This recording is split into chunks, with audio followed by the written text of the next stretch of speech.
Admiral John Carter stood on the bridge of the UES Liberty. His hands gripped the metal rail as he watched the stars through the large front window. The ship floated in empty space between Earth and Mars. Everything looked peaceful, but John knew that would change soon. Captain Lisa Morgan walked up to him. She held a small data pad in her hands. Her face looked serious. "Admiral, we just got a message from Earth. It's marked top secret." John took the pad and read the message.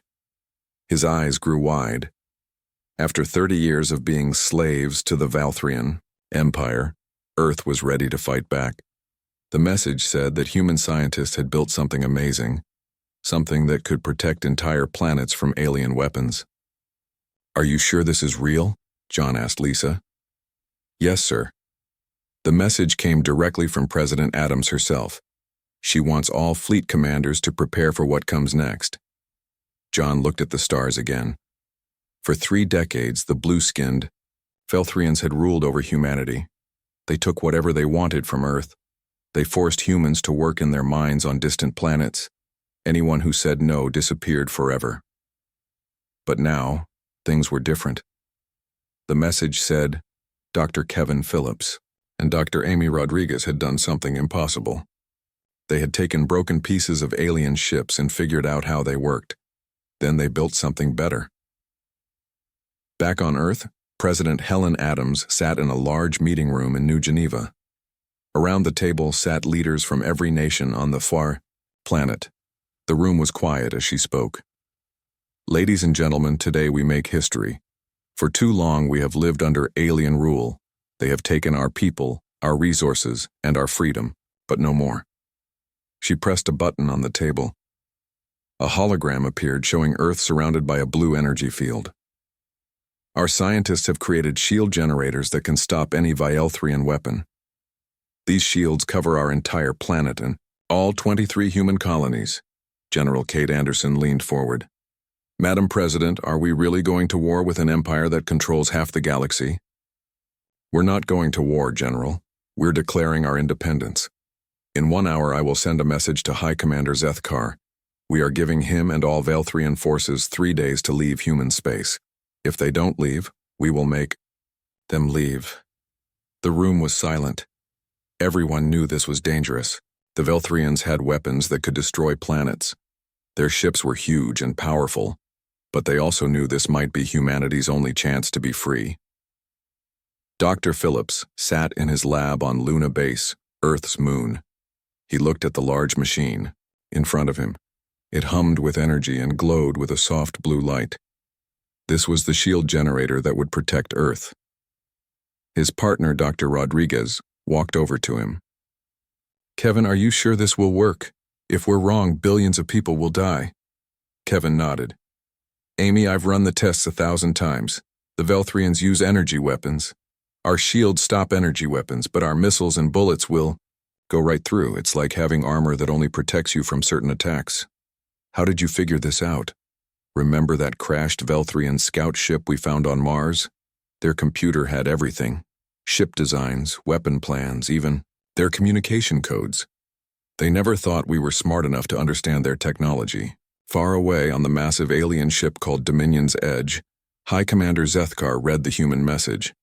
His forearms moved as he threw the datapad across the room. His red eyes glowed with anger. "These humans dare to give me orders?" He shouted. "I have conquered 100 worlds. I have made entire species bow before me. And now these pathetic creatures think they can stand against the Empire?" His military advisor, Sub-Commander Velnash, picked up the broken datapad. "Commander, the humans have been acting strange lately. Our spies report that they have built new weapons and defenses. Maybe we should be careful."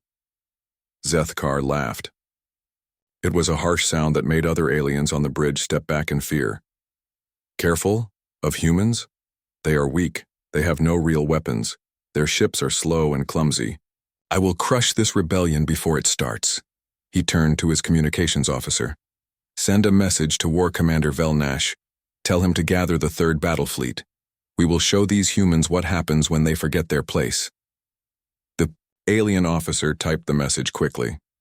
Within minutes, orders went out to 50 Valthrian warships. They would meet at the edge of human space in 2 days. Their mission was simple: destroy any human ship that resisted and remind Earth who was in charge. Back on the Liberty, Admiral Carter called a meeting with all his ship captains.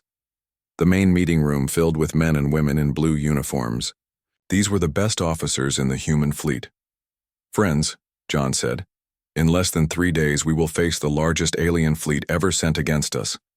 Many of you are scared. I'm scared too. But I want you to remember something. Our children are watching. Our grandchildren will read about this day in history books. We can choose to be remembered as heroes or as cowards." Captain Steve Johnson raised his hand. "Admiral, what about the new weapons? When do we get them?" "The weapons are already being installed on your ships. Dr. Wright's team has worked non-stop to upgrade our missiles and energy guns. They say our new weapons can cut through Valthrian armor like paper." Lisa Morgan stood up. "Sir, what if the shields don't work? What if this is all a mistake?" John looked at each person in the room. "Then we die fighting for freedom instead of living as slaves. I don't know about you, but I'd rather die on my feet than live on my knees." The room was quiet for a moment. Then Captain Johnson stood up. "I'm with you, Admiral." One by one, every officer in the room stood up. They were ready to fight. They were ready to die if necessary. But they were not ready to be slaves anymore. As the meeting ended, John looked out at the stars one more time. Tomorrow, those stars would be filled with alien ships coming to destroy humanity. But humanity would be ready. For the first time in 30 years, humans would fight back with weapons that could actually win. The age of human slavery was about to end. 3 days had passed since Earth's ultimatum. Captain Steve Johnson sat in the pilot seat of his fighter ship, Phoenix Wing. Through his helmet radio, he could hear Admiral Carter's voice giving final orders to the human fleet.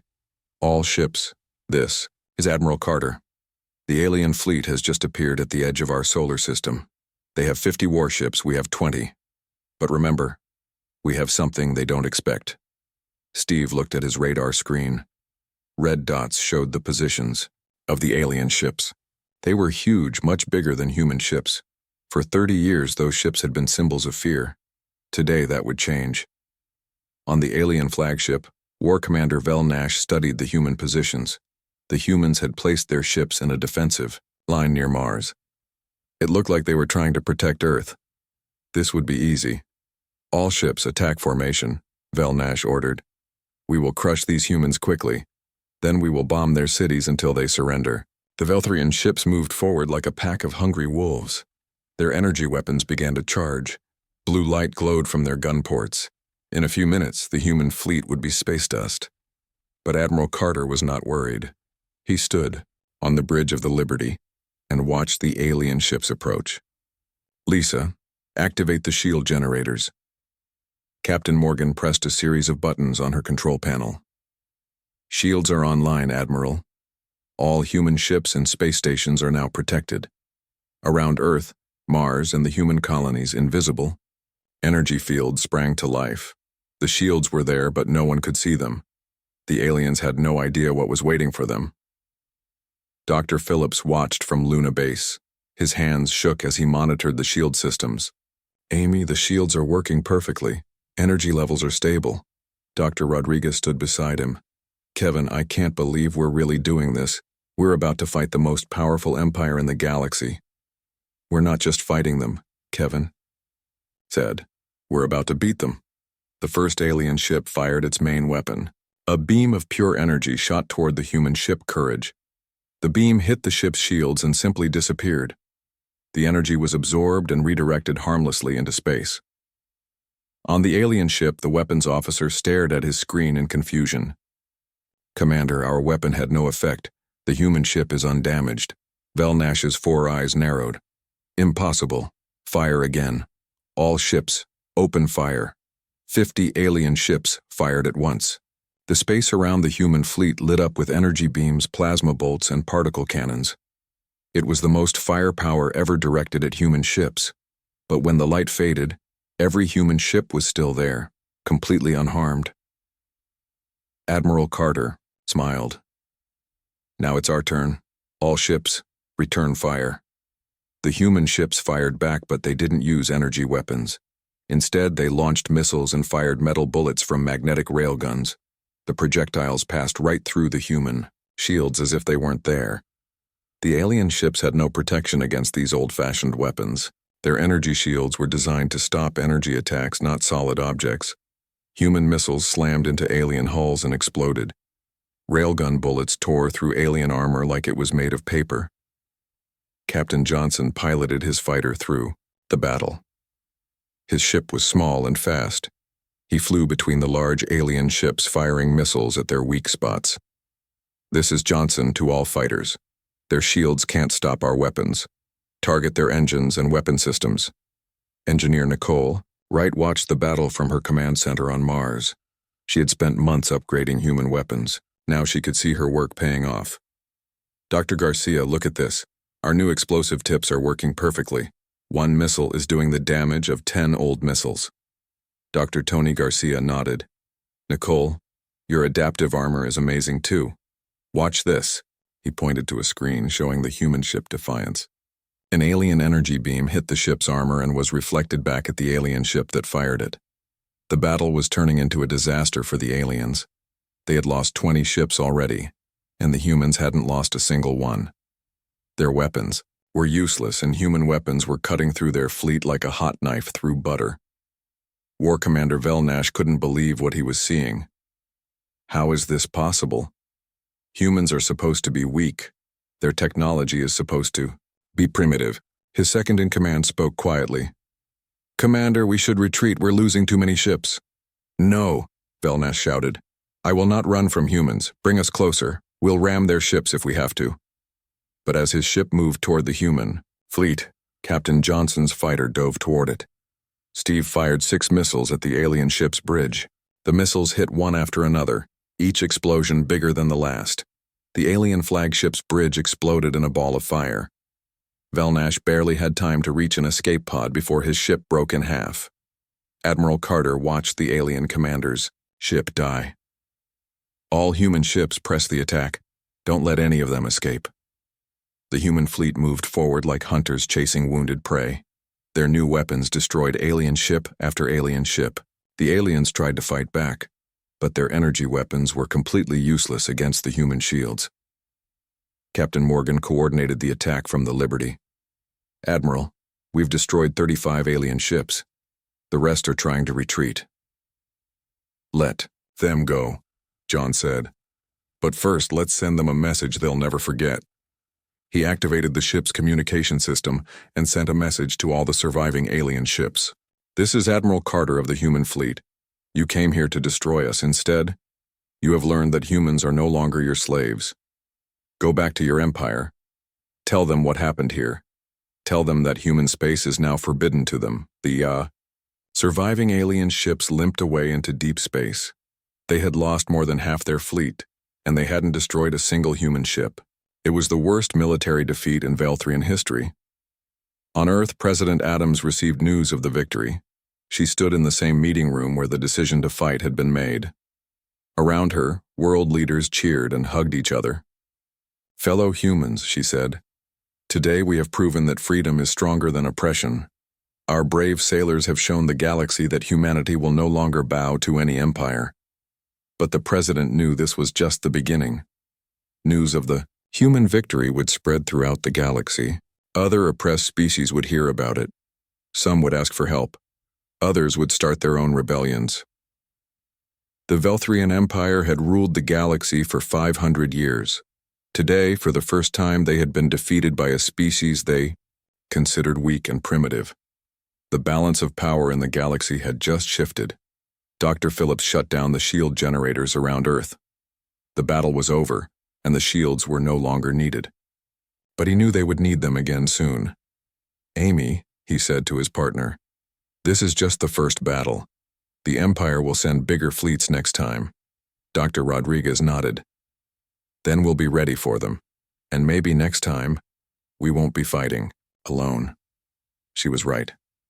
Across the galaxy, on 100 different worlds, oppressed aliens had heard about the human victory. For the first time in centuries, they had hope. Hope that the Empire could be defeated. hope that they could be free. The age of rebellion had begun. Emperor Morthak stood on the bridge of his massive ship, the Starbreaker. The vessel was 10 times larger than any ship ever built. Its main weapon could destroy entire solar systems by making stars explode. Around the Starbreaker, 300 Valthrian warships waited for orders. Today, Morthak announced to his fleet, we end this human rebellion once and for all. We will turn their sun into a supernova. Earth will be nothing but dust and radiation. The Emperor's red eyes glowed with hatred. For 6 months he had watched his empire crumble as world after world joined the human-led rebellion. 57 planets had declared independence. His tax income had dropped by 70%. Worst of all, other alien species no longer feared. The Valthrian Empire, Admiral John Carter, now Supreme Commander of Human Space Forces, stood in the war room on Luna Base. Around him, holographic displays showed the approaching Imperial fleet. The largest armada in galactic history was heading straight for Earth. Sir, Captain Lisa Morgan reported, long-range sensors show 301 enemy ships. The flagship is enormous. It's bigger than a small moon.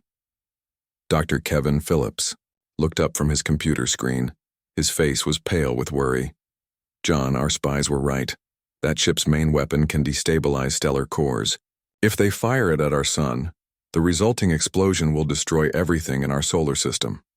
Captain Steve Johnson, now commanding his own ship, spoke through the communication system. Admiral, what are our orders?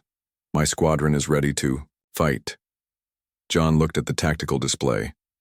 The human fleet had grown to 80 ships, supported by allied vessels from 12 different species. But they were still outnumbered almost 4 to 1. All ships, take defensive positions around Earth, John ordered. We protect our homeworld at all costs. On the Xeranian world of Kepler 442b, Kethra received an emergency message from Earth. She was now the leader of the Allied Liberation Council, representing all species fighting against the Empire. Kethra, the message said, this is President Adams. The Emperor is bringing his ultimate weapon to destroy Earth. If Earth falls, the rebellion dies with it. We need every ship you can send. Kethra didn't hesitate. Veltar, contact all our allies. Tell them Earth needs help. Send every ship we have. The old Xeranian scientist nodded. Kethra, that will leave our own worlds defenseless. If Earth dies, we all die. The humans gave us hope and weapons. Now we must help them survive. Dr. Amy Rodriguez worked frantically in her lab with engineer Nicole Wright and programmer Jake Martinez. They had discovered something terrifying about the Starbreaker's weapon. The energy beam creates a cascade reaction in stellar hydrogen, Amy explained to her team. Once it starts, nothing can stop it. The star will go supernova within hours. Nicole looked at the weapon designs they had stolen from Imperial computers. But look at this. The weapon works by sending energy into the star's core. What if we could reflect that energy back at the weapon itself? Jake studied the equations on his screen. It's possible, but we'd need to get a device very close to their ship, and it would have to be activated at the exact moment they fire. How close? Amy asked. Right against their hull. Someone would have to fly right up to their ship and attach the device manually. Dr. Tony Garcia, who had been listening quietly, spoke up. That's a suicide mission. No one could survive that close to the Starbreaker when it fires. Amy was quiet for a moment. Then she made a decision that would change everything. Jake, how small can you make the device? About the size of a briefcase. Why? Because I'm going to deliver it personally. The Imperial fleet reached the edge of the solar system 3 days later. Emperor Morthak studied the human defensive positions with amusement. 80 human ships and maybe 30 alien vessels stood between him and Earth. Pathetic, he said. They think they can stop the Starbreaker with such a small fleet. His weapons officer spoke nervously. Emperor, should we destroy their fleet first? No. Let them watch as we destroy their sun. Let them know that this is what happens to species that defy the Empire. But Morthak had underestimated human determination. As his fleet moved toward Earth, ships from across the galaxy began arriving to help. Zoranian cruisers, Marathani submarines converted for spaceflight, and Silkari mining ships modified with human weapons. Commander Beth Williams led a squadron of 12 human stealth ships. These small vessels were almost invisible to enemy sensors. Her mission was to get Dr. Rodriguez close enough to the Starbreaker to attach the reflector device. "Dr. Rodriguez," Beth said over the radio, "are you sure about this?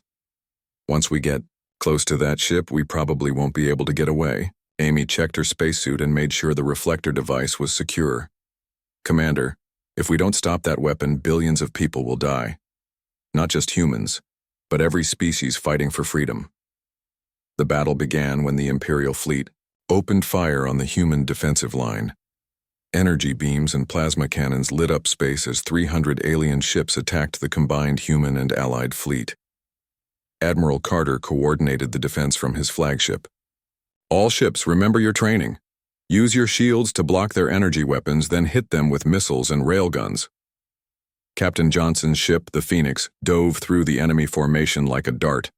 His crew fired missile after missile at Imperial vessels. This is Johnson to all fighters. Their big ships are slow, stay mobile, and hit their weak spots.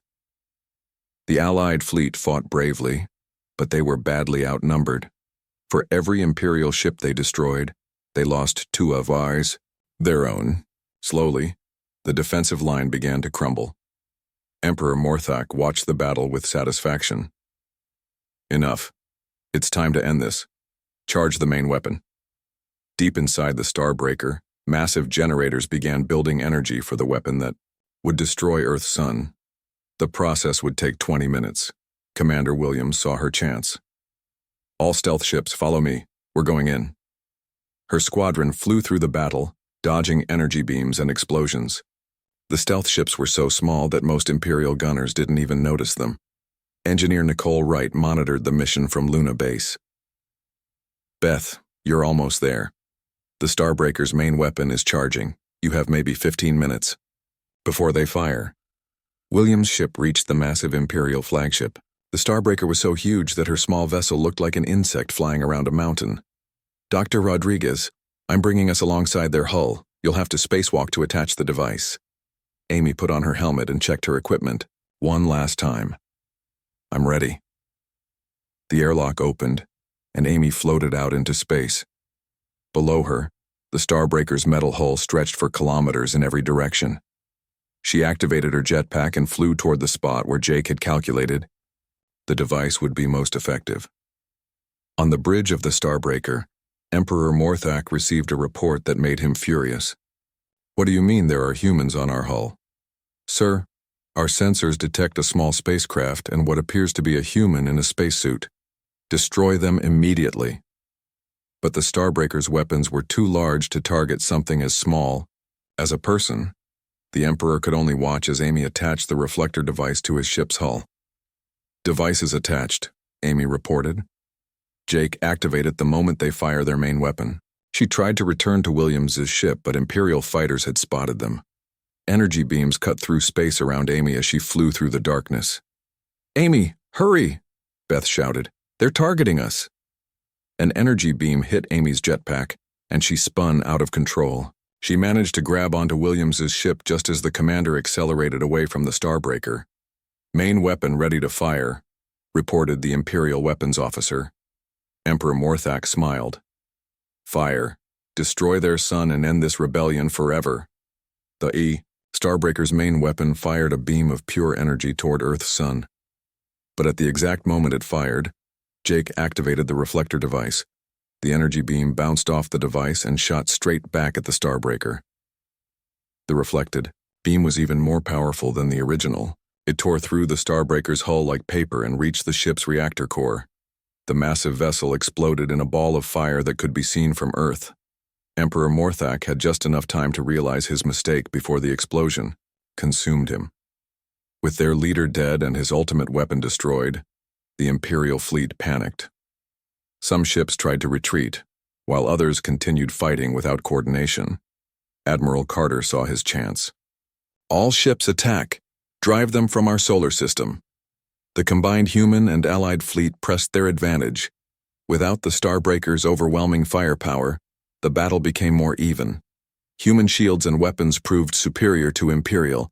Technology and allied ships fought with the desperation of beings who knew this was their only chance for freedom. The battle lasted 6 more hours. When it ended, 2/3 of the Imperial fleet had been destroyed or captured.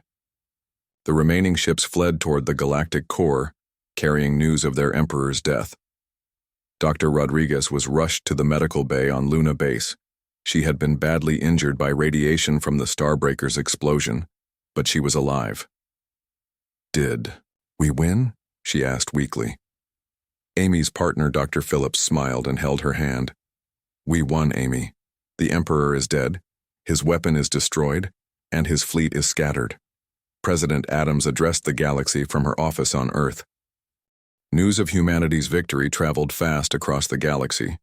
On the mining world of Kepler 442b, a creature named Kethra listened to the underground radio broadcast with growing excitement.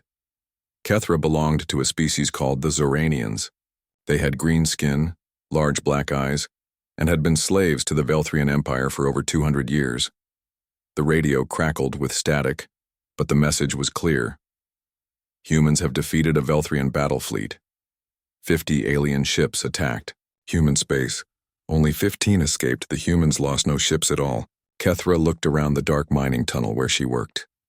Other Zoranian workers had stopped digging to listen. For the first time in their lives, they heard about someone winning against their masters. "Is it really true?" whispered Veltar, an old Zoranian scientist who had been forced to work in the mines for 40 years. "It has to be," Kethra said.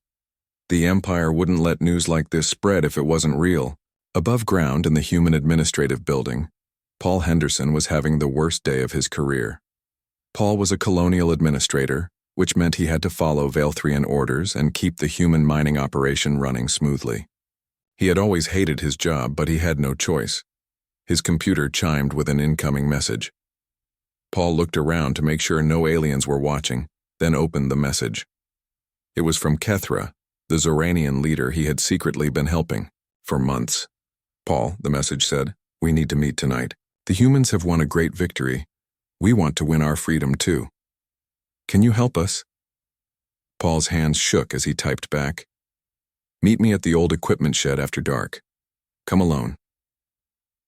That night, Paul waited in the abandoned shed on the edge of the mining complex. When Kethra arrived, her large eyes glowed with hope he had never seen before. "Paul, is it true? Did your people really defeat the Empire?" Paul nodded. "It's true. I got official reports from Earth. Admiral Carter's fleet destroyed 35 Velthrian ships without losing a single human vessel."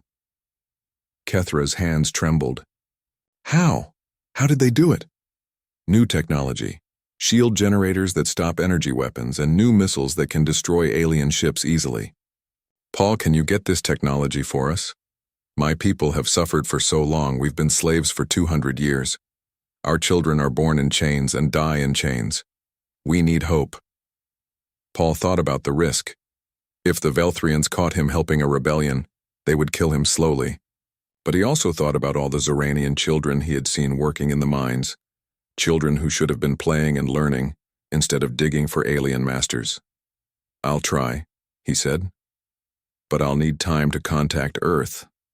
On Earth, President Adams sat in her office reading reports from across the galaxy. Secretary of Defense Linda Turner and Intelligence Director Craig Mitchell stood nearby, both looking worried. "Madam President," Linda said, "we're getting requests for help from 17 different species. They all want our shield technology and weapons." Craig nodded. "The aliens are desperate. They've heard about our victory, and now they think we can save them from the Empire." President Adams looked out her window at the city of New Geneva. Children played in parks while their parents worked in freedom. No alien masters told them what to do or where to go. Every human child could grow up free, but billions of alien children across the galaxy were still slaves. "What do our scientists say?" she asked. Dr. Rodriguez thinks we can modify the shield generators to work with alien technology, Linda replied. But it would take months to adapt them for each species. And the risks? Craig stepped forward. If we help them, we become the leader of a galaxy-wide rebellion. The Empire will throw everything they have at us. We're talking about total war. President Adams was quiet for a long time. Finally, she spoke. Gentlemen, 30 years ago, we were slaves too. We know what it's like to live without freedom. How can we have our liberty while billions of others remain in chains? She pressed a button on her desk. Get me Dr. Rodriguez on the secure line. Within minutes, Dr. Amy Rodriguez appeared on the office screen. She was in her lab on Luna Base, surrounded by alien technology and human computers. Amy, the president said, I need to know if we can share our shield technology with other species. Amy nodded. Yes, Madam President, we've been studying alien technology for months. Each species uses different energy frequencies, but our shields can be adjusted. We can create custom shield generators for any species that needs them. How long would it take? With my current team, maybe 6 months per species. But if we expand the program and bring in more scientists, we could do it much faster. President Adams made her decision. Amy, I'm authorizing Operation Liberation. You'll get all the scientists and resources you need. We're going to help every species that wants to be free. Craig looked worried. Madam President, the Empire has planet-killer weapons. If we start a galaxy-wide rebellion, they might destroy entire worlds. Then we'll have to make sure the rebellion succeeds quickly, Adams replied. 2 weeks later, Dr. Rodriguez led a secret mission to Kepler 442b. Her team included physicist Danny Roberts and engineer Maria Santos. They traveled in a small stealth ship that could avoid Velthrian sensors. Paul Henderson met them at a hidden landing site in the mountains. With him was Kethra and 5 other Zoranian leaders. Dr. Rodriguez, Paul said, these are the leaders of the Zoranian resistance movement. Amy looked at the green-skinned aliens. Their large eyes showed intelligence and hope, but also deep sadness from centuries of oppression. We're here to help, Amy said through a translation device. But you need to understand the risks. Once you start fighting, the Empire will try to destroy your entire world. Kethra spoke for her people. Dr. Rodriguez, we are already dying. We die in the mines, we die from overwork, and we die from despair. At least if we fight, we might win our freedom. If we don't fight, we will definitely remain slaves forever. Amy nodded. Then let's get to work. Over the next month, Amy's team worked with Zoranian scientists to build shield generators that could protect their underground cities. They also modified human weapons to work with Zoranian ships. The first test came when a Velthrian patrol ship tried to land at the main mining complex. Kethra's people activated their new shields and fired their new weapons. The alien ship was destroyed before it could send a distress signal. News of the Zoranian uprising spread to other worlds. On the ocean planet of Tidal 7, the aquatic Myrthani species received human technology through secret channels. On the desert world of Arid Prime, the rock-eating Silkari used human weapons to destroy their alien overseers. General Kate Anderson, now commanding the Terran Liberation Fleet, coordinated support for 12 different rebellions. Her ships carried shield generators, weapons, and human advisors to oppressed worlds across the galaxy. Admiral Carter, she reported during a secure video call, we've successfully equipped resistance movements on 18 worlds. The Velthrians are losing control of entire sectors. John smiled. Kate, this is bigger than we ever imagined. We're not just fighting for human freedom anymore. We're fighting for the freedom of the entire galaxy. But the Empire was not sitting still.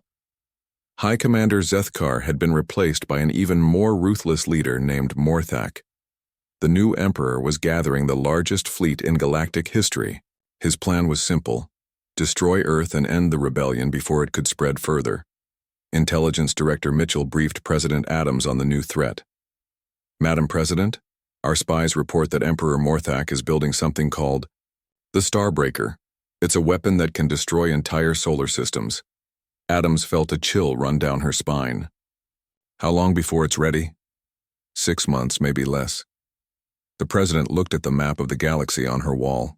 Red pins showed worlds in rebellion, while blue pins showed worlds still under Imperial control. The rebellion was spreading, but so was the Empire's anger. Craig, send a message to all our allies, tell them about the Starbreaker. If we're going to win this war, we need to win it fast. On Kepler 442b, Kethra received the warning about the Starbreaker. She called a meeting of all Zoranian leaders in their underground command center. Friends, she said, the Empire is building a weapon that can destroy our entire world. We have two choices. We can surrender and return to slavery, or we can fight harder than ever before. Veltar, the old scientist, stood up slowly. Kethra, I have been a slave for 40 years. I have seen my children born into slavery and my grandchildren working in the mines. I would rather die fighting than live one more day as a slave. Every Zoranian in the room stood up and agreed. Across the galaxy, on dozens of worlds, the same scene was playing out. Oppressed species were choosing freedom or death. The rebellion was no longer just about human independence. It had become something much larger. It was about the right of every intelligent being to live free from oppression. Emperor Morthak would soon learn that when you try to enslave the galaxy, eventually, the galaxy fights back.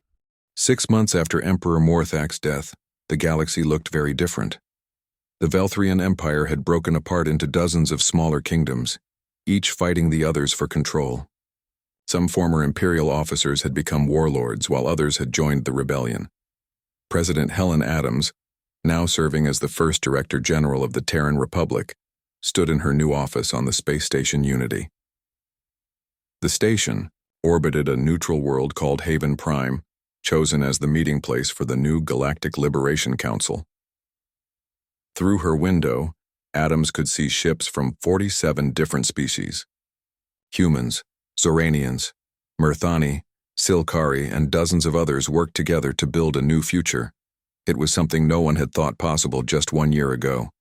Admiral John Carter, now retired from military service, worked as a diplomatic advisor. He spent his days meeting with former Velthrian officers who wanted to join the new galactic government. Director General, John said as he entered Adams' office, I just finished talking with Admiral Keithfar. He commanded the 3rd Imperial Fleet, but now he wants to help us rebuild the damaged worlds. Adams looked at the blue-skinned alien's file on her computer. Can we trust him? I think so. He never used planet-killer weapons, and his soldiers say he treated prisoners well.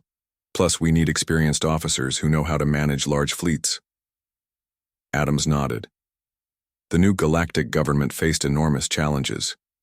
Billions of people needed food, medical care, and new homes. Entire planets had been strip-mined by the Empire and needed to be restored. Worst of all, some former Imperial forces still refused to surrender. Dr. Amy Rodriguez had recovered from her injuries and now led the Terran Academy of Sciences on Luna Base. The Academy brought together the brightest minds from every species to work on peaceful projects. Her current team included Dr. Kevin Phillips, the Zoranian scientist Veltar, and the Murthani engineer Splashra. They were developing new terraforming technology to restore planets damaged by Imperial mining. Amy, Veltar said excitedly, our new atmospheric processors can restore a dead world's air in just 10 years instead of 100. Dr. Phillips looked at the test results. Veltar, this is amazing. We could bring life back to every world the Empire destroyed. Splashra, speaking through a water-filled tank that allowed the aquatic alien to work with air-breathing species, added her own good news. My people have developed new water purification systems. We can clean the oceans that the Empire poisoned. Amy smiled as she watched her diverse team work together. Team, we're not just rebuilding the galaxy. We're making it better than it ever was before. On the former Imperial capital world of Velthria Prime, Captain Lisa Morgan led a peacekeeping force of human, Zoranian, and reformed Velthrian soldiers. Their job was to protect the new democratic government from warlords who still wanted to restore the Empire. Lisa stood in the former Emperor's throne room, which had been converted into a courthouse. Today, they were putting former Imperial governors on trial for crimes against their own people. The evidence shows that Governor Jacques ordered the deaths of 50,000 Silkari workers who asked for better conditions, the judge announced. The judge was a Velthrian who had joined the rebellion after seeing the Empire's crimes. Former Governor Jacques stood in chains, his once proud uniform replaced by prison clothing. I was following orders from the Emperor. Following orders is not an excuse for murder, the judge replied. This court sentences you to 20 years of community service, helping to rebuild the worlds you helped destroy. Lisa approved of the sentence. The new galactic government believed in justice, not revenge. Former Imperial criminals would work to repair the damage they had caused instead of simply being executed. Meanwhile, on Earth, young Alex Cooper was finishing his training at the Space Force Academy. Alex was part of the first generation of humans to grow up free from alien rule. He had heard stories about the old days when Velthrians controlled Earth, but to him, those seemed like ancient history. Cadet Cooper, his instructor said, you've been assigned to patrol duty at the edge of former Imperial space. Your job is to watch for warlord activity and protect refugee ships. Alex saluted. Yes, sir. When do I ship out? Tomorrow. You'll be serving on the patrol ship Freedom's Call under Captain Steve Johnson. The next day, Alex reported for duty on his first real assignment. Captain Johnson met him at the airlock. The famous pilot who had flown in the first battle against the Empire was now older and more serious. But his eyes still held the fire of someone who had fought for freedom. Welcome aboard, Cooper, Steve said. This isn't going to be an easy assignment. We're going to places where the Empire's worst criminals are hiding. Some of them still have warships and planet-killer weapons. I understand, sir. My parents told me stories about what it was like when we were slaves. I want to make sure no one has to live like that again. Steve smiled. Good answer. Come on, let me show you around your new home. As they walked through the ship, Alex saw crew members from 6 different species working together. A Zoranian engineer worked alongside a human technician. A Murthani navigator shared data with a Silkari communications officer. This was the new galaxy, where species that had once been enemies now served together. Their first mission came sooner than expected. A distress signal arrived from a refugee convoy that was under attack by Imperial remnant forces. All hands to battle stations, Captain Johnson announced. We have civilians in danger. The Freedom's Call jumped to faster than light speed and arrived at the battle site within hours.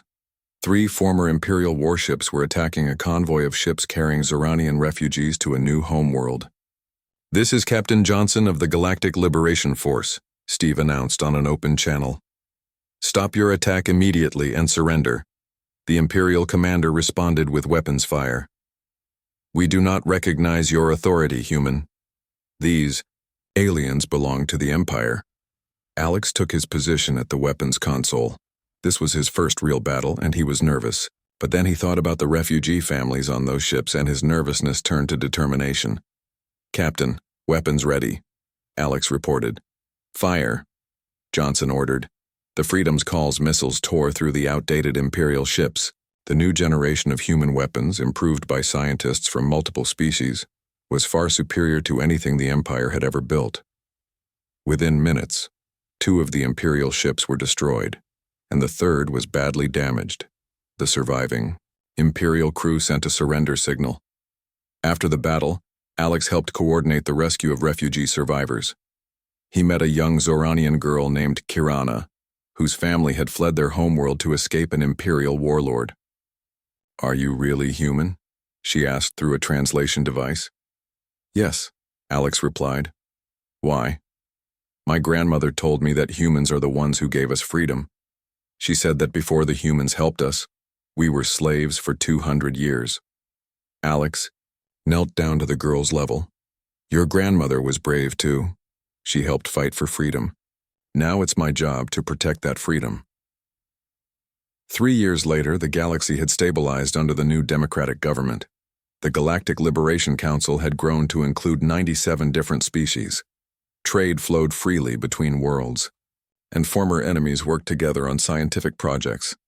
Director General Adams stood once again on the observation deck of Unity Station, but now she was preparing to retire. Her successor would be Kethra, the Zoranian leader who had led her people's rebellion. "Helen," Kethra said as she joined Adams at the window, "I want to thank you again for everything humanity has done for the galaxy." Adams shook her head. "Kethra, we didn't do this alone. Every species contributed something. The Zoranians gave us courage, the Mirthani gave us wisdom, and the Silkari taught us patience. But humans gave us hope," Kethra replied. "Before you showed us that the Empire could be defeated, we had given up. We thought we would be slaves forever." Outside the station, ships from dozens of worlds came and went on peaceful missions. Scientists shared discoveries, traders exchanged, goods and diplomats worked to solve problems without violence. Captain Cooper, now commanding his own ship, received new orders for a mission to the Outer Rim. His job was to make contact with a newly discovered species and invite them to join the Galactic Council. As his ship jumped to faster-than-light speed, Alex thought about how much the galaxy had changed. When his grandparents were young, humanity had been enslaved by an empire that seemed all-powerful. Now humans helped protect the freedom of hundreds of species across thousands of worlds. The empire had claimed it would last forever. Instead, it had been destroyed by people who refused to accept that freedom was impossible. The former slaves had become the guardians of liberty. In the end, that was humanity's greatest gift to the galaxy. Not advanced weapons or powerful shields, but the simple idea that every intelligent being deserved to be free. The age of empire was over. The age of freedom had begun, and Alex Cooper was proud to help protect it for future generations of all species. As he looked out at the stars, he knew that somewhere out there, young beings from dozens of different worlds were growing up free because people had been willing to fight for what was right. The galaxy belonged to everyone now, and everyone would work together to keep it that way.